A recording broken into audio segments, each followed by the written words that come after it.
Hello everybody, Gibsmatic here, and today I'm going to talk about the Turismo Classic in GT Online and doing a showcase of this new vehicle. So yesterday, Rockstar added in a new sports classic to GT Online, and this is the Turismo Classic. Now this is available on the Legendary Motorsport website for the price tag of $705,000, so not actually that bad. And today I want to showcase the customization and the overall performance and my thoughts on this vehicle.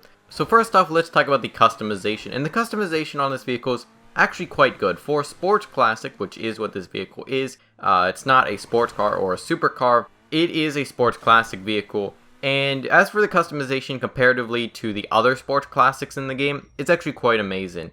So you've got some bumper options, and then you can also change the engine block to have, primary color, secondary color, carbon, stuff like that. You can also change the hood, and you can make the hood more of a racing vehicle, which I went with the GT hood. You can also change up the stripe on it to have a secondary color. You can also change up the skirts a little bit, but not too much customization there. And then also you can put on a sun strip, but I didn't do that. Finally, there's also a few spoiler options. However, a lot of them are just, recolors of them. So, secondary color, primary color, and carbon, stuff like that. However, I personally went with, I believe, the GT wing. I think that one looks the best. Looks better than the spoiler that comes with the vehicle, in my opinion. However, you may disagree. There's nothing too outlandish for the spoilers, so some people may not like that. And also, you can take off the spoiler. So if you want to take off the spoiler and just keep it plain, you can do that. However, if you do that, then you will lose a little bit of traction. As for the color on this vehicle, I think I went with just a Formula Red, and I went with a white secondary. I don't know how much I like about the white secondary. I think it works kind of well, but I don't know if I like it too much. So I may change that up sometime. I may change up the color on this time. However, I did like to go with the red. Maybe that's a little unoriginal. However, I do think that the red looks nice on this vehicle. So as for the performance on this vehicle, it's quite good. I don't expect it to be as fast as, the top sports cars and stuff. However, in the sports classic class, I think it's actually one of the best in the game, if not the current best, which is quite nice. I think it does beat out the Sterling GT, which is quite nice. However, I, of course, haven't tested this out myself. And if you are looking for a sports classic vehicle for racing, this may be what you want to go for. However, I mean, it is a sports classic, and I don't see that many people playing sports classic races in GT Online.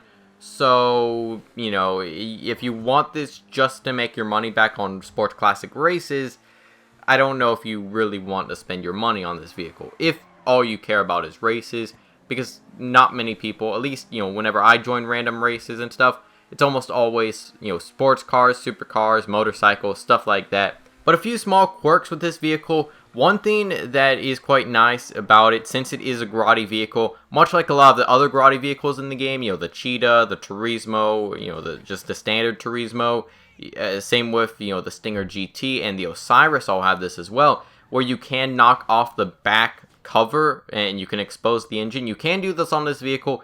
It doesn't look as good with it taken off, as in my opinion, as compared to the Cheetah or the Turismo. However, it is possible. And then also another cool thing about this vehicle is that it does have these sort of headlight covers. While they don't cover the entire headlight, they do come up whenever you do turn on the headlights, which I think is quite nice. And that is one cool thing. I think that was also on the Infernus Classic, as well as it's on some other vehicles like the Dukes and maybe even some other vehicles in the game. But yeah, that's my thoughts on the Turismo Classic. Is it worth the money? Maybe. I mean, for racing performance and stuff, maybe. But like I said earlier, how many times are you actually going to be using the vehicle in races? Personally, I just went with it because I love the look of it. But anyways, some of your thoughts on this in comments. What are your thoughts on this new car in GTA Online? Do you like it? Do you not? Leave me your thoughts in the comments. Hope you enjoy. Feedback so special. I'll see you guys in the next video.